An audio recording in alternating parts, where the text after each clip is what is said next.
Hello friends, कैसे हैं आप लोग। आज हम लोग पढ़ेंगे सीएनसीसी यानी certificate in nutrition and child care, जिसमें आज हम पढ़ेंगे सीएनसीसी 001 के खंड 1 में इकाई 2 स्थूल पोषक तत्व 1 कार्बोज तथा जल, जिसमें आज आपके लिए लेकर आए हैं शरीर में भोजन का पाचन, अवशोषण तथा उपयोग। तो वीडियो स्टार्ट करने से पहले जो भी फ्रेंड्स हमारे चैनल पे नए आए हैं कृपया चैनल को सब्सक्राइब कर ले और बेल आइकन को प्रेस कर दे, ताकि जो भी लेटेस्ट वीडियो हमारे चैनल पे आए वो सबसे पहले आपको मिल सके। तो आइए ज्यादा टाइम को न किल करते हुए चलते हैं अपने टॉपिक पर। स्थूल पोषक तत्व 1 कार्बोज तथा जल में शरीर में भोजन का पाचन और शोषण तथा उपयोग। तो आइए वीडियो को स्टार्ट करते हैं। पाचन प्रक्रिया का उद्देश्य भोजन को सरल रूप में परिवर्तित करना है। पाचन प्रक्रिया के दौरान भोजन के लगभग सभी अवयवों जैसे कार्बोज, प्रोटीन तथा वसा में परिवर्तित होता है, जबकि भोजन के अन्य तत्व जैसे जल, खनिज, लवण तथा विटामिन बिना किसी परिवर्तन के अवशोषित हो जाते हैं। शरीर के वह सभी अंग जो भोजन के पाचन तथा अवशोषण प्रक्रिया में सहायक होते हैं पाचन तंत्र बनाते हैं। जैसा कि यह आप देख रहे हैं कि मुंह सबसे पहले अगर भोजन मुंह में जाता है, मुंह के बाद भोजन नली में जाता है, भोजन नली के बाद आमाशय में जाता है, उसके बाद छोटी आंत में, छोटी आंत से बड़ी आंत में, बड़ी आंत से आप मल के द्वारा मलाशय बनता है और मल गुदा द्वार के द्वारा बाहर निकल जाता है। जैसा कि इस पिक्चर में आप देख रहे हैं, मुंह में लार ग्रंथि होती है।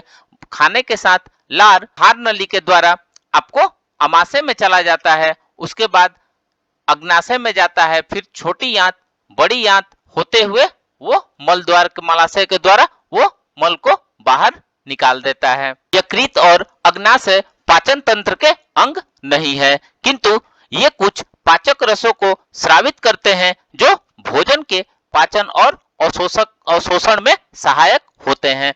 पाचन की संपूर्ण प्रक्रिया पाचन तंत्र में भोजन के रहने के दौरान ही पूरी हो जाती है। मुंह में भोजन के आते ही पाचन प्रक्रिया शुरू हो जाती है। मुंह से भोजन पाचन तंत्र के अन्य अंगों जैसे आहार नली, मलाशय तथा गुदा द्वार में जाता है।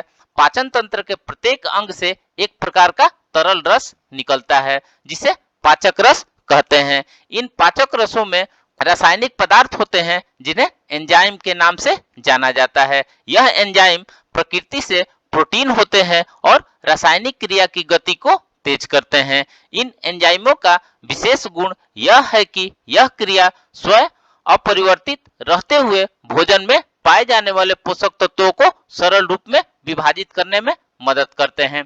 आइए अब देखते हैं भोजन का पाचन, मतलब भोजन कैसे पचता है। आइए अब पाचन प्रक्रिया के बारे में विस्तार से पढ़ते हैं। पाचन तंत्र के विभिन्न हिस्सों में किस प्रकार से प्रतिक्रिया होती है इसके बारे में जानते हैं। सबसे पहले मुंह के बारे में पढ़ते हैं। जैसा कि आप जानते हैं कि पाचन प्रक्रिया मुंह से आरंभ होती है। यहाँ भोजन दांतों द्वारा चबाया जाता है और छोटे छोटे टुकड़ों में विभाजित हो जाता है। मुंह में लार स्थित यह टुकड़े लार रस में मिल जाते हैं।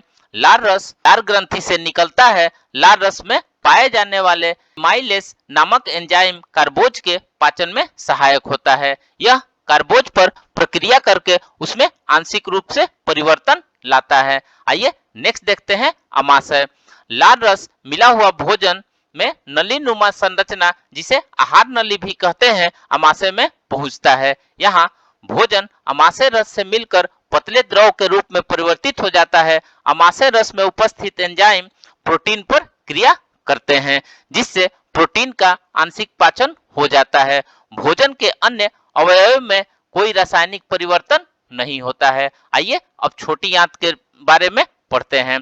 पाचन का अगला महत्वपूर्ण स्थान छोटी आंत है। आंशिक रूप से पचा भोजन छोटी आंत में जाता है और यहाँ पाए जाने वाले पाचक रस, जिसे आंत रस भी कहते हैं, में मिल जाता है। इसके अलावा छोटी आंत में अग्नाशय तथा यकृत से भी रस मिल जाता है। यकृत से निकलने वाले रस को पीत रस तथा अग्नाशय से निकलने वाले रस को अग्नाशय रस कहते हैं।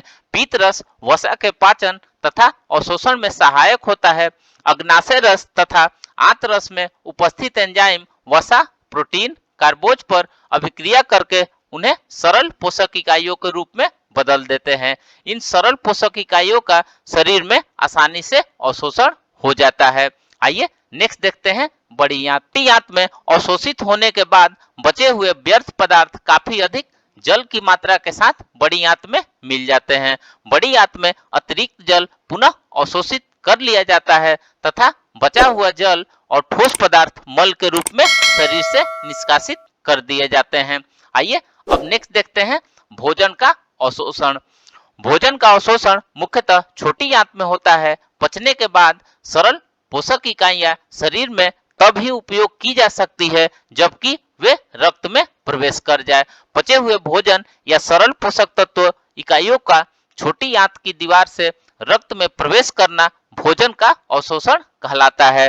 छोटी आंत की भीतरी दीवार पर बहुत छोटी छोटी उंगलियों जैसे अंकुर होते हैं। इन्हें रसांकुर या विल्ली कहते हैं। यह विल्ली अवशोषण में सहायक होते हैं। अधिकांश सरल इकाइयों का अवशोषण छोटी आंत के ऊपरी भाग में होता है, परंतु कुछ अवशोषण निचले भाग में भी होता है। इस प्रकार अवशोषण के बाद पचा हुआ भोजन यानी कि सरल पोषक इकाइयां रक्त में पहुंचती है। जैसा कि आप जानते हैं कि रक्त शरीर की प्रत्येक कोशिका में जाता है, अतः इन पोषक इकाइयों को भी साथ ले जाता है। यह ठीक उसी प्रकार जैसे एक बस यात्रियों को उनके गंतव्य स्थान तक ले जाती है। आइए नेक्स्ट देखते हैं शरीर में भोजन का उपयोग। अब तक पाचन क्रिया से उत्पन्न सरल पोषक इकाइयां शरीर में अवशोषित कर ली जाती है, वह रक्त द्वारा शरीर के विभिन्न कोशिकाओं में पहुंचाई जाती है। यहाँ इस्तेमाल से पहले इन इकाइयों में आगे और कुछ परिवर्तन होते हैं। यह परिवर्तन दो प्रकार के हो सकते हैं, जिसमें या तो पहला देखेंगे या तो यह सरल पोषक इकाइयां और अधिक सरल इकाइयों में बदलकर ऊर्जा उत्पन्न करती है।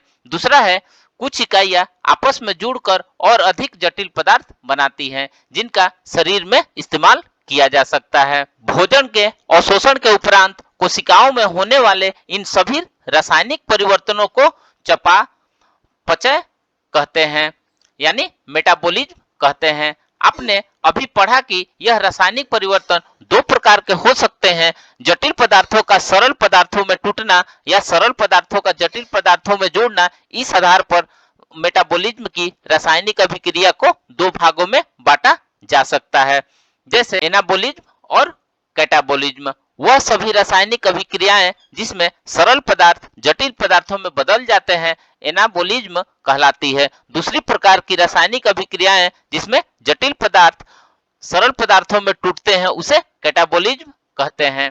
तो फ्रेंड्स, इस प्रकार से आज हमने शरीर में भोजन का पाचन, अवशोषण तथा उपयोग के बारे में पढ़ा। तो मिलते हैं एक नए वीडियो के साथ में, तब तक से हमारे चैनल पे बने रहिए। धन्यवाद।